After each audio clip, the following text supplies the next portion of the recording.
Okay, so now we're moving into the last part of our problem, and we are going to do the normal distribution.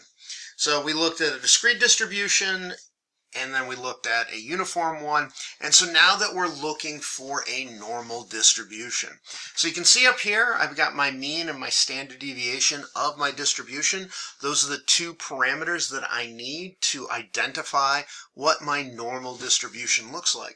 And so in this case, we are going to use the random number again, and we are going to have that generate a probability. So when we generate a probability, we can feed that back into a normal distribution, and it will return to me the value that that probability represents. And so how we're going to be doing that is we're going to be using the norm.inv function. So norm.dist, any of your probability distributions, the functions that end in dist, you input values, it gives you out the probability. In this case, when we inverse it, we're going to feed it in a probability, and then our mean and standard deviation. And what that's going to do is that will output the corresponding number. So it will just give us the number for the demand. In this case, it's going to be demand. And so we're going to go back to using our rand function.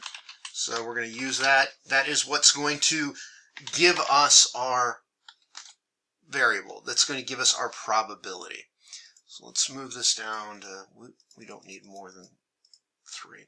So at this point, at a 76.4% chance probability, what demand do we have that comes out of a normal distribution with a mean of 200 and a standard deviation of 45? And so we just put that together using our norm.inv function, and we're going to be using that random number as our probability. And so actually in this one here, since this is the last one we're doing out of this set, we can go and make range names here so we can see our variables a little bit easier. So I'm just going to grab all of these and data formulas. I always do that. I always click data. So not using formula, not name manager. Create from selection from the left column. And then I'm going to come over here. We're not going to use all of these, but I'll just name them anyway. And then create from selection, top row. Now, I didn't do this before because we have a lot, since this sheet replicates so much, I didn't want to have to keep calling things 2 and 3 and whatnot. So we'll just put these in here using formula, paste names, paste list. There we go. There's all the stuff that we're using. All right. So let's go and now put in our norm.inv. So that's our inverse function. We're going to grab our probability. We need the mean of the distribution, which is up there. We need the standard deviation of the distribution, which is right there. So we've got all that together. We don't have to worry about locking them in this time because we did give them names, and I hit enter. Now, this, you see there, okay, that's an issue. What do I have? How am I going to sell 0.208 calendars? So what's going on? Normal distribution is a continuous distribution, which means that it contains things other than integers. It's going to give you every point from 0 to 1. So we're going to have to add a little something to this. We're going to have to round it. So we're just going to use the function round, and we're not going to round up or down. We're just going to do the regular round. So round the number, which is whatever we're getting out of our normal distribution, to the number of digits we want to round it to. Well, we're going to round it to 0 because we want an integer. And so now if I execute that, there we go. Now my demand is in an integer. It's in a whole number. So I'm going to get everything from 1 to 1,000. Well, not 1,000, but wherever we're going to end. We're just going to have whole numbers there. Okay, so now we're going to do our revenue. So I'm going to need an order quantity again. Let's start at 200. And then I'm going to calculate out my revenue using an if function. And so that if function is going to be the same if function that we've been using. So, sorry, not an if function. I was hurrying to pause that because I was going to sneeze and I didn't want to get on camera and I've lost my train of thought. It's not an if function. We're going to use the min function because we're only going to be able to sell, remember, the minimum of these. It doesn't matter how many I order, I can only sell up to demand. It doesn't matter what demand is, I can only sell up to my order. So we're going to minimum of either the order quantity or this number of demand here.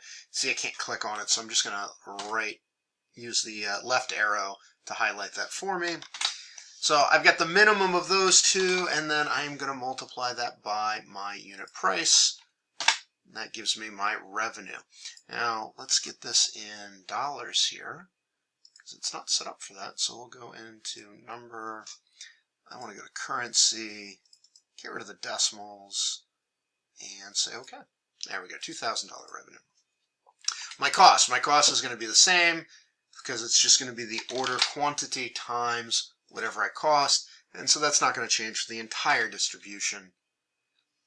And I'll fix that in a second. My refund, this is where I have my if statement. So if I order more than my demand, I'm going to have to sell some of them back.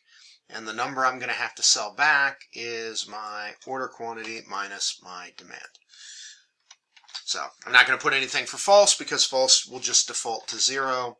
So in this case, I have a demand of 185. I ordered 200. That means I got to refund 15 of them. And then we'll multiply that by the refund price. And I'm going to Control C. I'm going to highlight these two. I'm going to paste the formatting so we got the nice dollars in there. And then I'm going to calculate out profit. My profit is the revenue plus my refund minus my cost. All that's been the same for all the problems, so the only difference is this time we do have range names. So I'm just going to take this, I'm going to double click that to drag that down 1,000 times, and we'll just quickly check a couple of these to make sure that we have not made any rolling errors, which we shouldn't, because we do have those range names. Okay, so now I've put this together using my normal distribution. And so you're going to see this one's going to vary a little more wildly than the other ones, because we're looking at individual numbers here. Let's calculate out. So average profit right here, and since I have a range name in for that column of average profit, we can just put that in there, and so that will just give me the average of that column. And it's actually not average profit, it's profit. So this, if I execute this, this will give me a circular error, because I'm trying to, that cell's average profit, that column's profit. So let's go and fix that. I'll just be able to delete that there. And there we go. So my average of the profit is $377 using an order quantity of 200. So let's go to the stdev of it. So standard deviation of the population, and that column is called profit. So we'll just start typing that in, hit tab to fill it in, highlight it, get my standard deviation of the profit, and let's find the minimum of the profit. So minimum of my profit, and then my maximum. So notice that I have negative 790 as my minimum on this. And we'll close that out. And then my maximum became 500. Notice that minimum of 790 did change, because unlike the other one, since this is just, we're looking at individual numbers, we can have the different things come up. We're going to get wildly different values for everything here. That is going to change a little bit. If we ran this even more we don't have enough replications in this to pick up for the normal distribution to make sure that we always hit the minimum like we did with the other ones. So we'd have to either count in more replications, or we just worry about things like, are we making or losing money, which is what we're going to do in this case. Okay, and from there, we want to, once again, we want to do our order quantity. We want to look at the average profit, so we'll bring over our profit. We're going to highlight this entire box because we want to do our data table. So we're going to go over to data, what if analysis, data table, column, because the values that we're looking to replace are in the column, and we want to use these column values to replace that value in our equation. I'm going to say okay. We'll have it spit everything out, we'll go back to our home, conditional formatting, color sets. We'll just grab the first one there. And so once again, you see that we've got, the same band keeps coming up no matter which one we do. So we've got that 150 to 175 is the sweet spot. So that's where our highest average profits are going to come from. Now, it comes to, we need to take a look at them and figure out which is the best one to do. So we're going to use our data table again.